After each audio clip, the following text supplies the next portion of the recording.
I love silver for the everyday guy. You go out and you earn your paycheck. Every paycheck you come back, you get an ounce of silver or two or whatever your regular schedule is. You'll never miss the money. Do it every week or every paycheck. You look up in 20 years and you've got like a lot more than the next guy does. Yeah. And it never mattered whether silver was $15 or $25 or $35. It's that consistency over time. And I've never met someone who's been mad that they bought metals who were consistent. Buy your gold and silver online from SD Bullion. New customers get gold or silver at spot by visiting sdbullion.com/new. This is my kind of place right here. Here we are in Tucson, Arizona at Old Pueblo Coin. We're here to meet Ben, the Coin Geek. I'm Silver Dragons. Ben, nice to meet you. Nice to meet you, Ben. This is your coin shop? It is. Awesome. Can we take a look around? Yeah, of course. All right, so this is the shop, huh? Yeah, this is these four walls. This is all we got. How long have you guys been here?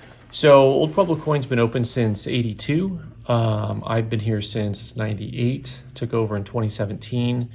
So quite a while. The whole time up here on Speedway, we're just a couple miles to the east of the university. So kind of midtown, I think is what they call it here in the Tucson area. You know, it looks like, from what I've seen, you guys mostly do numismatics, collectible coins, that type of stuff. Well, we definitely do bullion as well. I mean, most coin shops do. You know, typically if you go to a coin shop, you're going to see people doing scrap gold and jewelry and bullion on top of all the numismatic stuff. So, but we definitely actually do numismatic, which is a little bit different than some of your shops that say they buy coins. And they will buy coins, but they're not really a coin shop. I mean, in other words, everything is bullion. There's never anything that has any collector value. Right. And typically those are the places you also don't want to buy retail, because actually they will price stuff higher than a coin shop when it comes to the retail on coins, mostly because they don't know. They don't know. They don't want to make a mistake, so they just price stuff really high. Yeah. I'm looking at this board behind you. There's a few boards. Old school. Yeah, so what exactly is going on here for people who maybe don't know? Okay, so these are called bid boards. So this is like an old school way of collecting, kind of before there was eBay or any type of online presence. Collectors would get together, usually a Saturday morning, and they would bid on coins. So it's a silent auction that we run. Pretty much every Saturday we have boards that come down and new boards that go up, right? So the reason why there are some boards over here is these are the ones that are going to be ending this coming Saturday, and then the ones that are behind me are going to end up going up to replace them. So we spend time during the week getting the bid boards ready, and so it'll be everything from metals, gold, old coins, world coins. We got paper money, U.S. world paper money, a little bit of everything.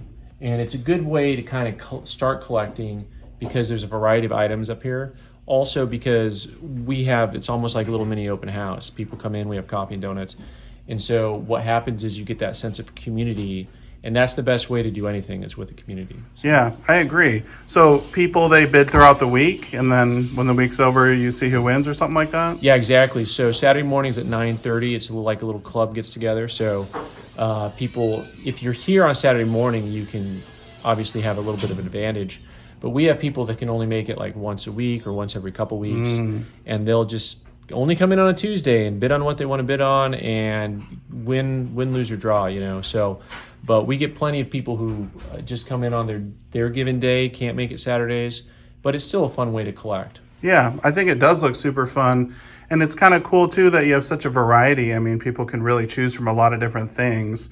It's not like, I only got Morgans or, only world coins or whatever. I mean, you guys really have it all here. Oh, yeah. It's fun. You accidentally learn along the way. Yeah. And especially when you're with other people who have experience. So if you're really new to it, not only can you talk to people who work in the shop, but also the person rubbing elbows with you is probably someone who's been collecting for 10 or 20 years.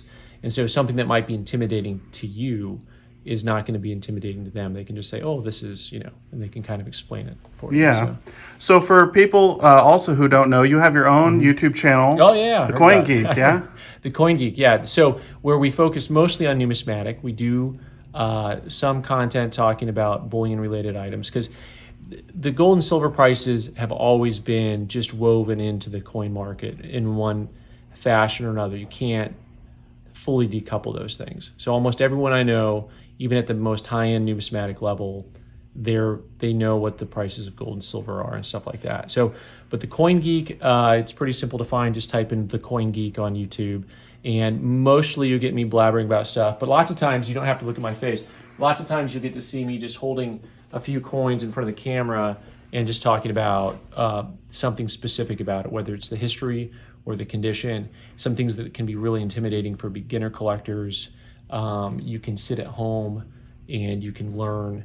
And the nice thing about this is, and maybe you've seen this from YouTube, the nice thing about this is that with YouTube, what it's really done is it's opened up the ability for people to collect and be in their hobby whenever and wherever. Yeah. And the thing you don't think about when you live kind of in a metro area is that half the country doesn't.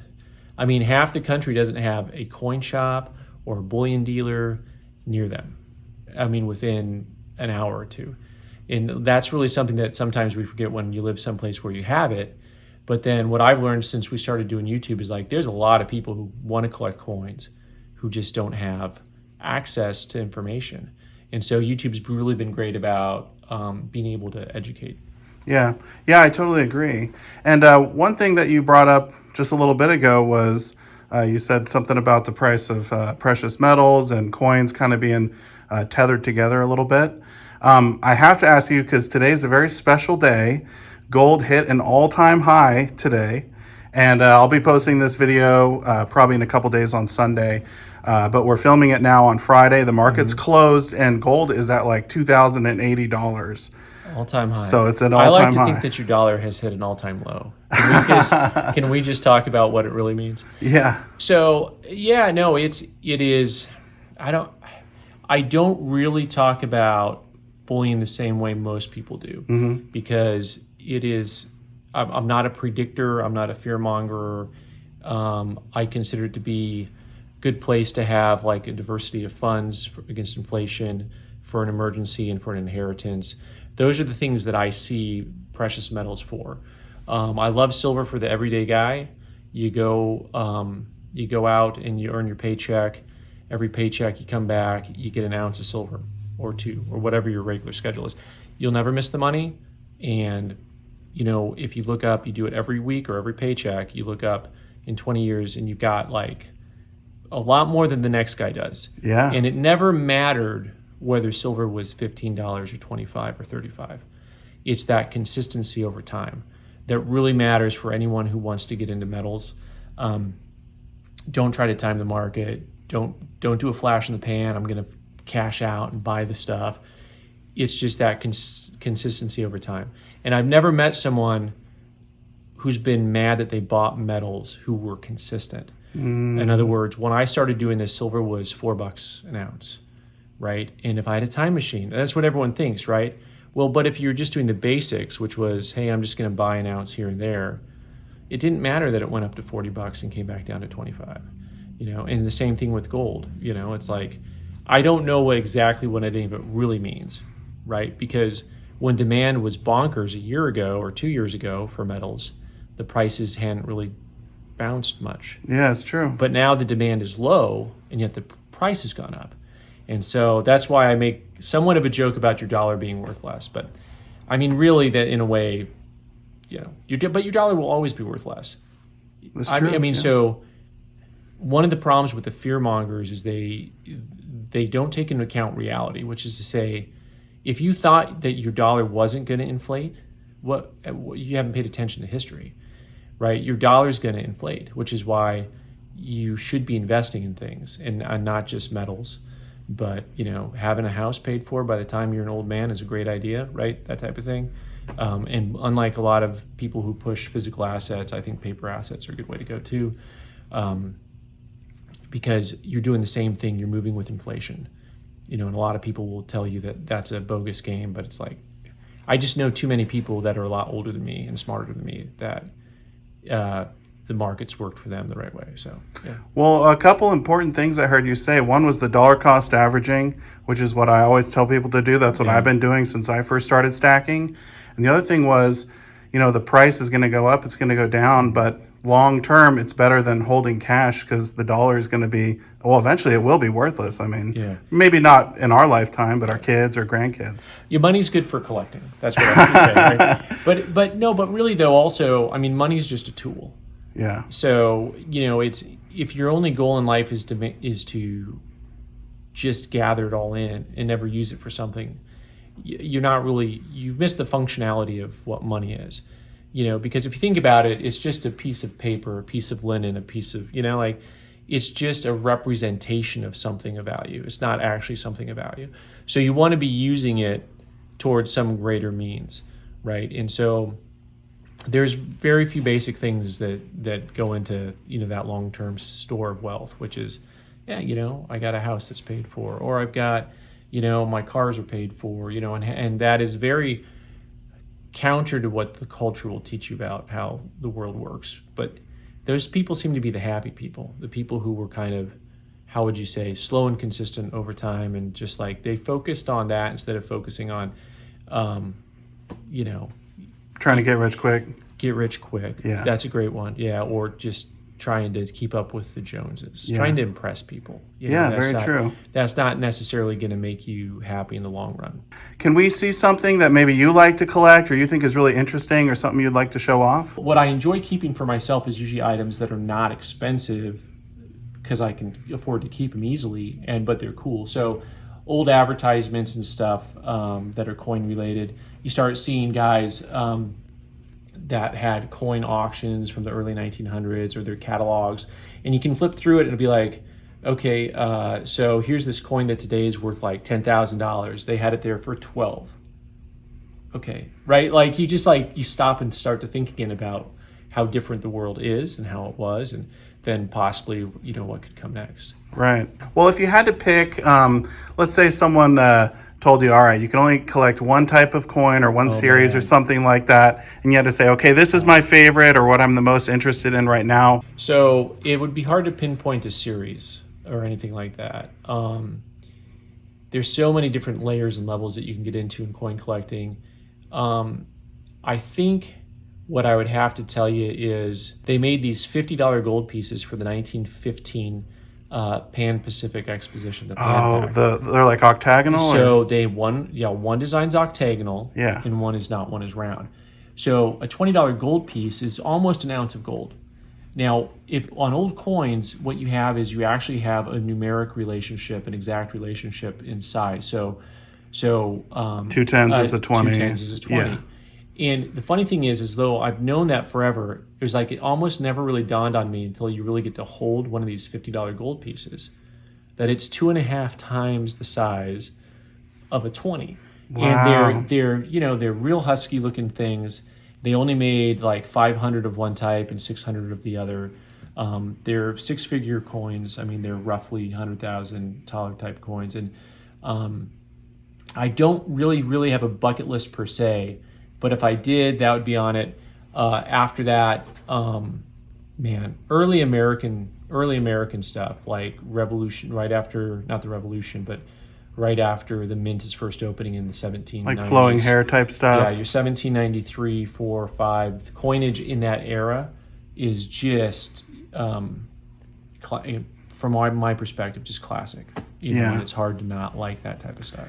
Yeah, I've never owned any of the 1700s flowing hair, any of that stuff, but I've seen it around. It's always really expensive. I always think, man, this would be cool to buy something like that one day. Well, hey, I actually, while I was here in town, my wife and I, we went to the Saguaro National Park. We got to see some cacti. They're really big. We had a great time. And while I was there, I actually got something for you. I wanted to give you something as a gift. Now we're in trouble. Here, let me fish it out here. So what this is, I was able to put a silver coin into their penny or 1 cent elongation machine, also known as a penny smasher. Yes, yeah. And I got the design here, so that's a little gift for you. That's so awesome. Thank you. And it's silver. It's 1/10 ounce, 3/9 fine silver. That's cool. So you used the little 1/10 pieces. It went in. Yeah, I just got these little. I I guess they're coins. Oh yeah. They're from Those, Guinea. Those are actual coins. Yeah, Those the are Guinea lovely. spade, 10th Yeah. ounce. This is blasphemy to some people. I know. But I will say, one of the things that to me is fun about coin collecting is there's not a single right way to do it. Right. And there's some things that are gonna, some people don't like and other people do like, but it's a broad community. And so I try to show different aspects of all of it, and it's really lots of fun. So I thank you for that. That's really cool. Well, I mean, if I was gonna ruin a coin, I would rather it be something modern. that's they make these by the million, and they're not American coins. So I'd rather smash this than a 1 cent anyway. So, but I think it's cool to get the designs in silver. It's something I've been doing for a few years now. So Okay, so am I allowed to ask you any questions? you can ask me whatever you want. Okay, well, no, I'm just curious about how you've enjoyed your time in Tucson. Oh, it's been great. Yeah. It rained a little bit. It was a little bit cloudy when we were at the national park, but the city's beautiful. Yeah. Actually, seeing the big cacti was really impressive too. Well, I'll have you know. So I'll tell you plenty of places to go, but I'm hosting a coin show in January, 19th and 20th, coming up at the Casino del Sol. But that will have on the TucsonCoinshow.com website. There's a list of probably a dozen places to go and see and do while you're in town. You should check that out. I mean, I can tell you verbally, but it's actually probably a lot easier for you to look there and see it, because there's actually a lot of very cool things in the Tucson area to go see and do, especially if you like outdoor things, if you like nature, if you like history, if you like astronomy. There's a lot of different cool little things that you can do in the Tucson area. It's not like going someplace where you're going to have a mega concert. There's a lot more. It's a lot more of a culture and a lot less corporate. Yeah. Well, we've had a great time, and it was really great being able to meet you, Ben, and chat with you for a little bit about coins and whatnot. Yeah, this is fun. Yeah, if we come back, we'll have to stop by the shop again. Yeah, appreciate it. Thanks so much. Yeah, it was really nice meeting you. You too.